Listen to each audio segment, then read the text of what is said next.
Hello everyone, welcome to KRA success shot. KRA success shot में आपका बहुत बहुत स्वागत है। तो फ्रेंड्स, आज मैं बात करने वाली हूँ यहाँ पे यूपीपीएससी आरओ एआरओ 2016 की परीक्षा के बारे में।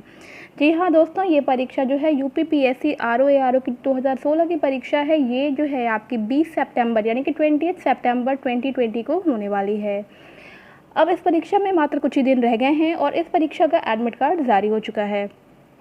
एडमिट कार्ड कैसे डाउनलोड करें, क्या क्या बातें आपको ध्यान में रखनी है अभी, और किस तरह से आपको एग्ज़ाम में जाना है, और वहाँ पे नेगेटिव मार्किंग आपके इस पेपर में होने वाली है कि नहीं होने वाली है, इस सब बातों पे हम बात करेंगे। तो आइए चलिए सबसे पहले हम देख लेते हैं कि हमारा एडमिट कार्ड हम कैसे निकाल सकते हैं। तो फ्रेंड्स, एडमिट कार्ड निकालने के लिए मैं आपको बता रही हूँ कि आप यूपीपीएससी की साइट से जाकर के बहुत ही ईजिली अपना एडमिट कार्ड डाउनलोड कर सकते हैं। नेक्स्ट चीज़ ये है कि सरकारी रिजल्ट पर भी आपको यहाँ का एडमिट कार्ड मेंशन कर दिया गया है। आप वहाँ से भी जा कर के अपना एडमिट कार्ड निकाल सकते हैं। अब आइए देख लेते हैं आगे कुछ चीज़ें। आपका एडमिट कार्ड निकालने के लिए जो प्रोफार्मा आपके पास आएगा, जब आप क्लिक करेंगे click here to download admit card पे, तो कुछ इस तरह से आपके पास जो है आएगा। तो यहाँ पे आपको करना क्या है, सबसे पहले आपको कैंडिडेट रजिस्ट्रेशन नंबर डालना होगा, ठीक है। फिर आपको डालना होगा डेट ऑफ बर्थ। उसके बाद से फिर आपसे पूछा है जेंडर, और फिर आपको डालना है वेरिफिकेशन कोड। इसके बाद से आपको डाउनलोड एडमिट कार्ड पे क्लिक करना होगा और यहाँ से आपका एडमिट कार्ड जो है बहुत ही ईजिली डाउनलोड हो जाएगा। इन केस अगर आपके पास रजिस्ट्रेशन नंबर नहीं है, क्योंकि बहुत पहले का, यानी कि आप देख सकते हो कि 2020 चल रहा है और 2016 का ये एग्ज़ाम है जो कि आपका फिर से हो रहा है। तो इसके लिए आप क्या करना, अगर आपके पास रजिस्ट्रेशन नंबर नहीं है तो यहाँ पे देखो, यहाँ पे एक ऑप्शन दे रहा है नो योर रजिस्ट्रेशन नंबर। यहाँ पे क्लिक करना और आप अपना नाम मेंशन करके, अपने फादर का नाम मेंशन करके, और भी जो आपसे चीज़ें मांगी जाएंगी उसे मेंशन करके आप जो है अपना रजिस्ट्रेशन नंबर वहाँ से ले सकते हो। वहाँ से रजिस्ट्रेशन नंबर लेने के बाद से वापस से आप इस पेज पे आना और अपना एडमिट कार्ड डाउनलोड कर लेना। एडमिट कार्ड डाउनलोड करने के बाद से जो निर्देश दिए गए हैं वो मैं आपको एक बार दिखा दे रही हूँ, और उसी में आपको मालूम चलेगा कि इसमें नेगेटिव मार्किंग होने वाली है कि नहीं होने वाली है। जो कि 2016 का ये पेपर है तो उस टाइम नेगेटिव मार्किंग नहीं थी। तो अभी हम देख लेते हैं कि आगे इस परीक्षा में नेगेटिव मार्किंग है या नहीं है। अभ्यर्थियों के लिए जो निर्देश दिए हुए हैं, देखिए, पहला है कि आपके आवेदन पत्र में सूचित अर्हता पात्रता की जांच आयोग के द्वारा नहीं की गई है, अतः विज्ञापन में वर्णित अर्हता पात्रता को पढ़कर आप स्वयं सुनिश्चित कर लें और पूर्णतः पात्र होने की दशा में ही परीक्षा में सम्मिलित हों। आयोग द्वारा जांच करने पर यदि किसी स्तर पर आप अनअर्ह या अपात्र पाए जाएंगे तो आपका अभ्यर्थन निरस्त कर दिया जाएगा। सेकेंड ये है कि सभी अभ्यर्थी परीक्षा केंद्र पर अपनी 2 फोटो और आईडी प्रूफ में आप क्या क्या ले जा सकते हो। देखो, ड्राइविंग लाइसेंस है, पासपोर्ट है, पैन कार्ड है, वोटर आइडेंटिटी कार्ड है, सेंट्रल या स्टेट गवर्नमेंट का कोई भी इशू आईडी कार्ड होना चाहिए, और यूनिक आइडेंटिफिकेशन आधार, यानी कि आधार कार्ड जो है आपका, उसकी एक मूल प्रति और एक छाया प्रति लेकर के ही आपको वहाँ पे उपस्थित होना है, ठीक है। अगर वो आपसे वहाँ मांगा जाता है तो वो आपको वहाँ पे शो करना होगा। तो ये तो ज़रूर से आपको लेके जाना है, ठीक है ना। 2 फोटो और एक अपनी आईडी प्रूफ और उसकी एक फ़ोटो कॉपी, और वो उसका जो ओरिजिनल होगा। थर्ड नंबर आपसे कह रहा है, देखो यहाँ पे, कृपया इस प्रवेश पत्र को परीक्षा के लिए साथ में अवश्य लाएं, अन्यथा आपको परीक्षा में बैठने से रोका जा सकता है। तो जो आपका एडमिट कार्ड है वो तो आपको लेके जाना ही है, ठीक है। फोर्थ है, गलत उत्तरों के लिए दंड। वस्तुनिष्ठ प्रश्न पत्रों में उम्मीदवार द्वारा दिए गए गलत उत्तरों के लिए दंड दिया जाएगा। तो देखो, नेगेटिव मार्किंग गाइस यहाँ पे हो गई है, और ये जो है आपका बहुत ही शॉकिंग है कि नेगेटिव मार्किंग जो है, देखिए, इसमें अप्लाई किया गया है। तो देखते हैं क्या क्या रूल्स हैं इसके। देखिए, दिया हुआ है, प्रत्येक प्रश्न के लिए 4 वैकल्पिक उत्तर हैं। उम्मीदवार के द्वारा प्रत्येक प्रश्न के लिए दिए गए एक गलत उत्तर के लिए प्रश्न हेतु नियत किए गए अंकों का 1/3 दंड के रूप में काटा जाएगा। यानी कि जो भी नंबर आपको दिया गया होगा, किसी एक क्वेश्चन का नंबर जो होगा, उसमें से 1/3 जो है काट लिया जाएगा अगर आपका आंसर गलत हो जाता है तो। सेकेंड है, यदि कोई उम्मीदवार 1 से अधिक उत्तर देता है तो उसे गलत उत्तर मान लिया जाएगा। यद्यपि दिए गए उत्तरों में से एक उत्तर सही होता है, फिर भी उस प्रश्न के उपयुक्तानुसार ही उसे तरह का दंड दिया जाएगा, ठीक है ना। तो ये सब करने से बचिएगा, 1 से अधिक गोले मत करिएगा, बिल्कुल क्रॉस वगैरह ये सब कुछ करने की ज़रूरत नहीं है। एक फाइनल आंसर दीजिएगा और बहुत सोच समझ के दीजिएगा, बिकॉज नेगेटिव मार्किंग इसमें है। थर्ड पॉइंट है, यदि उम्मीदवार द्वारा कोई प्रश्न हल कहीं नहीं किया जाता है, अर्थात उम्मीदवार द्वारा उत्तर नहीं दिया जाता है, तो उसके लिए उसे कोई दंड नहीं दिया जाएगा। 5th नंबर देखो, कह रहा है कि अभ्यर्थियों को सलाह दी जाती है कि वो अपना क्लिप बोर्ड या हार्ड बोर्ड, कार्डबोर्ड जिस पर कुछ न लिखा हो तथा काले इंक का बॉल पॉइंट पेन साथ लेकर आएँ। अभ्यर्थी काले इंक के अतिरिक्त किसी भी इंक का प्रयोग ना करें या कदापि ना करें। तो यानी कि ब्लैक बॉल पॉइंट पेन आपको लेके जाना है, इसके अलावा आप कोई भी कलर यूज़ नहीं कर सकते वहाँ पे। इसमें देखिए सेकंड ऑप्शन है आपका पॉइंट जो है वो अभ्यर्थियों को अपने पास अपनी सारणियाँ, टेबल, ग्राफ शीट, मानचित्र आदि रखना तथा उनके प्रयोग का अनुमति नहीं है।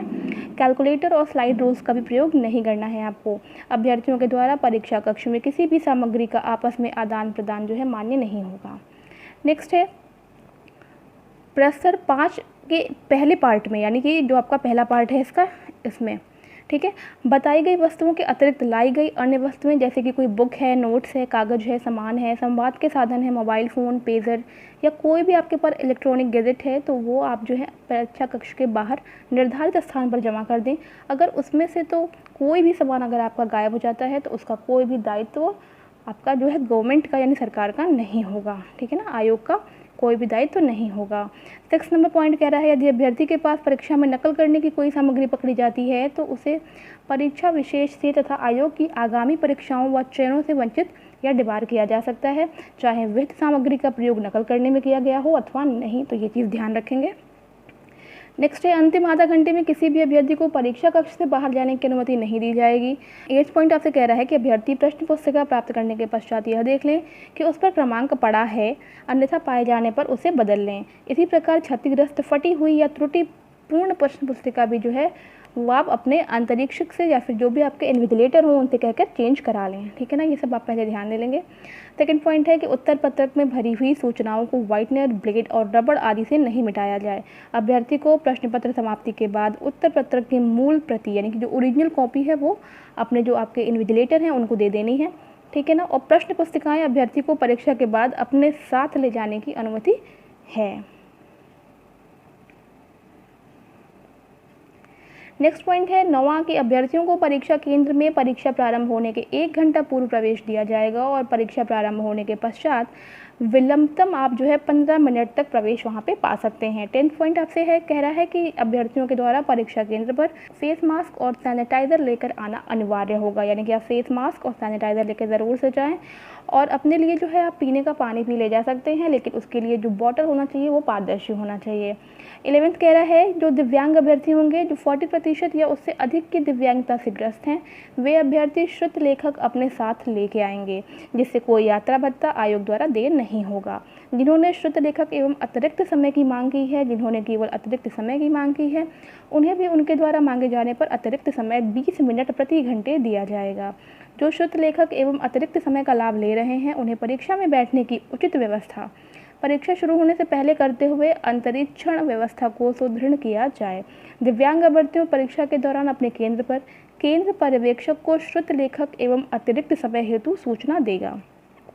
अभ्यर्थी अपने साथ दिव्यांगता प्रमाण पत्र, परिचय पत्र एवं 2 फोटो साथ में लेके आएँ। तो अगर ऐसी कोई चीज़ है आपके पास जैसे दिव्यांगता अगर आपके में है, थोड़ी भी है, या अगर आपके पास आप दिव्यांग अभ्यर्थी हैं तो आप जो है अपना जो है दिव्यांगता प्रमाण पत्र, एक परिचय पत्र और 2 फोटो अपने साथ ज़रूर से लेके आएंगे। केंद्र पर्यवेक्षक ऐसे अभ्यर्थियों से उपबंधन प्रपत्र भरवा लें और उसके बाद अभ्यर्थी का दिव्यांगता प्रमाण पत्र एवं श्रुत लेखक की ID प्रूफ एवं शैक्षिक अभिलेखों की छायाप्रति संलग्न कर परीक्षा समाप्ति के पश्चात आयोग कार्यालय को प्रेषित कर दें।